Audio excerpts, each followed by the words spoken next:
ನಮಸ್ಕಾರ. ಈ ತಿಂಗಳು ಬಂದುಬಿಟ್ಟು auto immune disease awareness month ಅಂತ.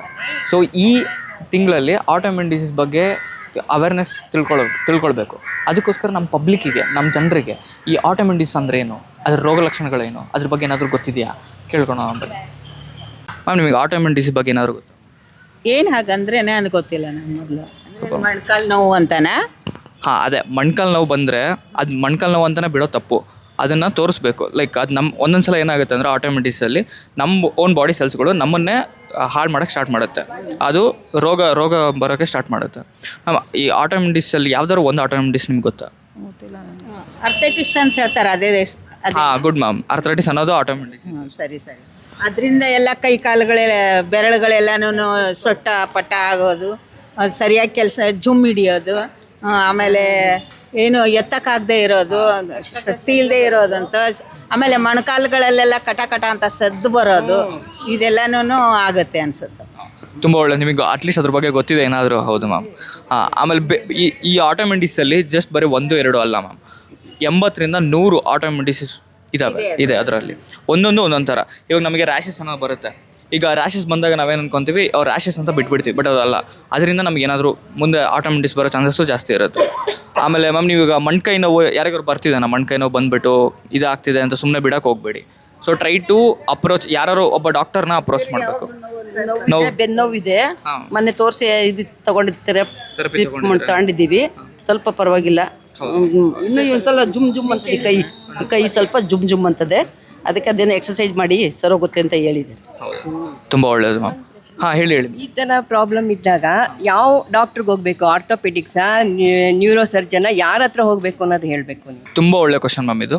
ಇವಾಗ ಏನಾಗುತ್ತೆ ಅಂದರೆ ಮೈಕೈ ನೋವು ಬಂದ ತಕ್ಷಣ ನಾವು ಫಿಸಿಯೋಥೆರಪಿ ಇವ್ರ ಹತ್ರ ಮತ್ತು ಲೈಕ್ ಡಾಕ್ಟರ್ಸ್ ಹತ್ರ, ಇಲ್ಲ ನಾವೇ ಏನಾದರೂ ಆಯಿಂಟ್ಮೆಂಟ್ ಹಚ್ಕೊಂಡು ಇದು ಮಾಡ್ಕೊಂಡ್ಬಿಡ್ತೀವಿ. ಬಟ್ ಈ ನೋವು ಮತ್ತೆ ಬರ್ತಿದ್ರೆ ಒಬ್ಬ ರುಮಟಾಲಜಿಸ್ಟ್ ಅಂತಂದರೆ ಕೀಲು ನೋವು ತಜ್ಞರು ಅಂತ ಇರ್ತಾರೆ, ಅವ್ರ ಹತ್ರ ಹೋಗ್ಬಿಟ್ಟು, ಇಮ್ಯುನಾಲಜಿಸ್ಟ್ ಅಂತ ಇರ್ತಾರೆ, ಅವ್ರ ಹತ್ರ ಹೋಗ್ಬಿಟ್ಟು ನಮಗೇನಾಗ್ತಿದೆ ಈ ನೋವೆಲ್ಲ ಹೇಳ್ಕೊಂಡ್ರೆ ಅವ್ರು ಪರ್ಟಿಕ್ಯುಲರ್ ಟೆಸ್ಟ್ ಹೇಳ್ತಾರೆ. ಆ ಟೆಸ್ಟ್ ಮಾಡಿಸ್ಕೊಂಡ್ಮೇಲೆ ಅದು ಏನು ಅಂತ ಅವಾಗ ಗೊತ್ತಾಗುತ್ತೆ. ಈಗ ನಾವು ಸುಮ್ಮನೆ ಅದು ಇಂಪಾರ್ಟೆಂಟ್ ಏನು ಥರ ಟೆಸ್ಟ್ ಮಾಡ್ತಾರೆ ಮ್ಯಾಮ್. ಆ ಟೆಸ್ಟ್ಗಳಲ್ಲಿ ಹಲವಾರು ಟೆಸ್ಟ್ಗಳು ಇರುತ್ತೆ. ಆಟೋ ಆ್ಯಂಟಿಬಾಡಿ ಟೆಸ್ಟ್ ಅಂತ ಇರುತ್ತೆ. ನಮ್ಮ ಸೆಲ್ಸ್ಗಳು ನಮ್ಮನ್ನೇ ಹಾಳು ಮಾಡುತ್ತೆ. ಸೊ ಅದಕ್ಕೋಸ್ಕರ ಟೆಸ್ಟ್ಗಳು ಇರುತ್ತೆ. ಆ ಟೆಸ್ಟ್ಗಳನ್ನ ಈಗ ನಿಮಗೆ ಇಲ್ಲಿ ಚಾಂಡ್ರೆ ಹಾಸ್ಪಿಟಲ್ ಅಂತ ಇದೆ ರಾಜಾಜಿನಗರದಲ್ಲಿ, ಅಲ್ಲಿ ಡಾಕ್ಟರ್ ಚಂದ್ರಶೇಖರ್ ಅಂತ ಇದ್ದಾರೆ, ಅವರು ರುಮಟಾಲಜಿಸ್ಟ್. ಈ ಟೆಸ್ಟ್ಗಳಲ್ಲಿ ಈ ಪರ್ಟಿಕ್ಯುಲರ್ ಇದರಲ್ಲಿ ಅವರೆಲ್ಲ ನೋಡ್ತಾರೆ ಅದನ್ನು. ಅದೇ ನಮಗೆ ಪ್ರಾಬ್ಲಮ್ ಇರೋದು ಇಷ್ಟೇ. ನೋವು ಬಂದಾಗ ಯಾವುದೋ ಡಾಕ್ಟ್ರಿಗೆ ಹೋಗ್ತೀವಿ, ಫಿಸಿಷಿಯನ್ಗೆ ಹೋಗ್ತೀವಿ, ಅವರು ಏನೋ ಕೊಡ್ತಾರೆ, ಆರ್ಥೋಪೆಡಿಕ್ಸ್ಗೆ ಹೋಗ್ತೀವಿ, ಆಮೇಲೆ ಕೊನೆಯಲ್ಲಿ ನ್ಯೂರಾಲಜಿಸ್ಟ್ಗೆ ಹೋಗ್ಬಿಡಿ ಅಂತಾರೆ. ಇದು ಕನ್ಫ್ಯೂಷನ್ ಇದೆ ಜನಗಳಿಗೆ. ಇವಾಗ ಕ್ಲಿಯರ್ ಆಯ್ತಾ ಮ್ಯಾಮ್? ಹೋಗ್ಬಿಟ್ಟು ಒಂದ್ಸಲ ಟೆಸ್ಟ್ ಮಾಡಿದ್ರು, ನೀವು ಏನೇ ಕಾಯಿಲೆ ಬಂದರೂ ಟೆಸ್ಟ್ ಮಾಡಿಸಿ ಅಂತ. ಟೆಸ್ಟ್ ಮಾಡೋದು ತುಂಬ ಒಳ್ಳೆಯದು. ನೀವೇ ಬಿಟ್ಕೊಳ್ಳೋದು ತಪ್ಪೋದು. ನಮಗೆ ಗೊತ್ತು, ಚಿಕಿತ್ಸೆಗಿಂತ ಡಾಕ್ಟ್ರ್ ಹೇಳಿದ್ಮೇಲೆ ಅವರ ಅಡ್ವೈಸ್ ಕೇಳಿ ಅಂತ. ಎಕ್ಸಸೈಸ್ ಯಾವಾಗಲೂ ಮಾಡ್ತಾ ಇರಬೇಕು. ಎಕ್ಸಸೈಸ್ಗಳನ್ನು ಮಾಡಿದ ಮಾತ್ರ ಸ್ವಲ್ಪ ಇದು ಕಡಿಮೆ ಆಗುತ್ತೆ. ಮತ್ತು ಏನೇ ಆಗಲಿ ನಾವು ನಾವು ಇದನ್ನು ಚಿಕಿತ್ಸೆ ತಗೋಬಾರ್ದು, ನಾವು ಡಾಕ್ಟರ್ ಹತ್ರ ಹೋಗಲೇಬೇಕು. ಅದು ಕರೆಕ್ಟ್. ತುಂಬ ಒಳ್ಳೆಯ ವಿಚಾರ. ಎಲ್ಲರಿಗೂ ಧನ್ಯವಾದಗಳು ತಮ್ಮ ಟೈಮ್ ಕೊಟ್ಟಿದ್ದಕ್ಕೆ. ಇಮ್ಯೂನ್ ಸಿಸ್ಟಮ್ಮು ಕೆಲವೊಮ್ಮೆ ನಮ್ಮ ದೇಹದ ಮೇಲೆ ಅಟ್ಯಾಕ್ ಮಾಡಿದಾಗ ನಾವು ಅದಕ್ಕೆ ಆಟೋ ಇಮ್ಯೂನ್ ಡಿಸೀಸ್ ಅಂತ ಹೇಳ್ತೀವಿ. ಅಂದರೆ ಇದು ಒಂದು ರೀತಿಯ ಇಮ್ಯೂನ್ ಸಿಸ್ಟಮಿನ ಕಾಯಿಲೆ. ಇಮ್ಯೂನ್ ಸಿಸ್ಟಮ್ ನಮ್ಮ ದೇಹದ ಯಾವುದೇ ಭಾಗದ ಮೇಲೆ ಅಟ್ಯಾಕ್ ಮಾಡಬಹುದು.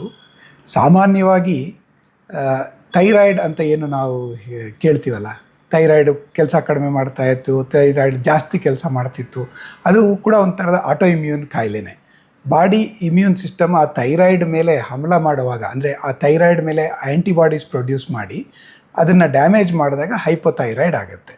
ಅದೇ ರೀತಿಯಾಗಿ ದೇಹ ಕೆಲವು ಸಲ ಬೇರೆ ಭಾಗಗಳಲ್ಲಿ, ಕಿಡ್ನಿಯ ಮೇಲೆ ಅಥವಾ ಲಂಗ್ಸ್ ಮೇಲೆ ಅಥವಾ ದೇಹದ ಎಲ್ಲ ಭಾಗಗಳ ಮೇಲೂ ಒಟ್ಟಿಗೆ ಮಾಡಿದಾಗ ಅದಕ್ಕೆ ನಾವು ಸಿಸ್ಟಮಿಕ್ ಆಟೋ ಇಮ್ಯೂನ್ ಡಿಸೀಸ್ ಅಂತ ಹೇಳ್ತೀವಿ.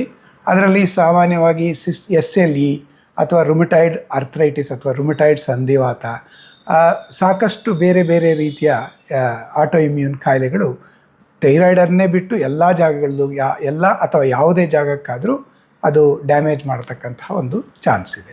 ಆಟೋ ಇಮ್ಯೂನ್ ಡಿಸೀಸ್ ಅಪರೂಪವಲ್ಲ. ಆಟೋ ಇಮ್ಯೂನ್ ಡಿಸೀಸ್ ಬಂದು 10 ಜನರಲ್ಲಿ ಒಬ್ಬರಿಗೆ ಇರತಕ್ಕಂತಹ ಚಾನ್ಸಸ್ ಇದೆ. ಆದರೆ ಸೀರಿಯಸ್ ಆಗಿರ್ತಕ್ಕಂತಹ ಆಟೋ ಇಮ್ಯೂನ್ ಕಾಯಿಲೆಗಳು ಸ್ವಲ್ಪ ಕಡಿಮೆ. ಅಂದರೆ ಈಗ SLE, ವ್ಯಾಸ್ಕ್ಯುಲೈಟಿಸ್ ಈ ಥರದ ಕಾಯಿಲೆಗಳು ಆಟೋ ಇಮ್ಯೂನ್ ಡಿಸೀಸ್ ದೇಹದ ಇಂಪಾರ್ಟೆಂಟ್ ಭಾಗವಾದ ಕಿಡ್ನಿ, ಲಂಗ್ಸ್ ಅಥವಾ ಬ್ರೈನ್ ಈ ಥರದ ಸಿಸ್ಟಮ್ಗೆ ಅಫೆಕ್ಟ್ ಮಾಡೋ ಚಾನ್ಸ್ ಇದೆ.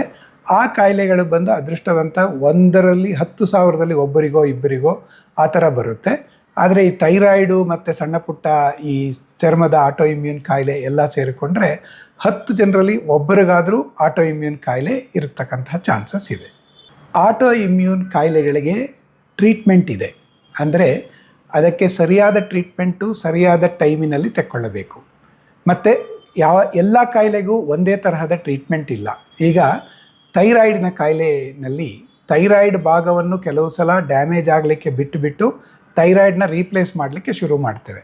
ಯಾಕೆಂದರೆ ಥೈರಾಯ್ಡ್ ಗ್ರಂಥಿ ಡ್ಯಾಮೇಜ್ ಆದರೂ ಕೂಡ ಅದನ್ನು ನಾವು ರೀಪ್ಲೇಸ್ ಮಾಡೋದರಲ್ಲಿ ಮಾಡ್ಕೊಳ್ಬಹುದು. ಅದೇ ರೀತಿ ಕೆಲವು ಸಲ ಈ ಆಟೋ ಇಮ್ಯೂನ್ ಕಿಡ್ನಿಯ ಮೇಲೆ ಆಗಲಿ, ಬ್ರೈನ್ ಮೇಲೆ ಆಗಲಿ, ಲಂಗ್ಸ್ ಮೇಲೆ ಆಗಲಿ ಡ್ಯಾಮೇಜ್ ಮಾಡಲಿಕ್ಕೆ ಶುರು ಮಾಡಿದರೆ ಅದನ್ನು ನಾವು ನಿಲ್ಲಿಸಬೇಕಾಗತ್ತೆ. ಅದಕ್ಕೆ ಕೆಲವು ಇಮ್ಯೂನ್ ಸಪ್ರೆಸೆಂಟ್ ಅಥವಾ ಇಮ್ಯೂನ್ ಮಾಡ್ಯುಲೇಟರ್ ಅಂತ ಟ್ರೀಟ್ಮೆಂಟ್ ಕೊಡ್ತೀವಿ. ಈ ಟ್ರೀಟ್ಮೆಂಟ್ ತಗೊಳ್ಳೋದ್ರಿಂದ ಒಂದು ಅಂಗದ ಮೇಲೆ ಡ್ಯಾಮೇಜ್ ಆಗುವಂಥದ್ದನ್ನು ನಿಲ್ಲಿಸಬಹುದು ಮತ್ತು ಕೆಲವಷ್ಟು ಸಮಯದಲ್ಲಿ ಕಾಯಿಲೆ ಸಂಪೂರ್ಣವಾಗಿ ವಾಸಿಯಾಗುವ ಚಾನ್ಸಸ್ಸು ಇರುತ್ತೆ. ಅಂದರೆ ಭಾಳ ಬೇಗ ಕಾಯಿಲೆಯನ್ನು ಕಂಡುಹಿಡಿಕೊಂಡು ಟ್ರೀಟ್ಮೆಂಟ್ ಮಾಡೋದ್ರಿಂದ ಅಂಗಗಳು ಕೂಡ ಉಳಿಯುತ್ತೆ, ಕಾಯಿಲೆಯು ಕೂಡ ವಾಸಿಯಾಗುವಂತಹ ಚಾನ್ಸಸ್ ಚೆನ್ನಾಗಿರುತ್ತೆ.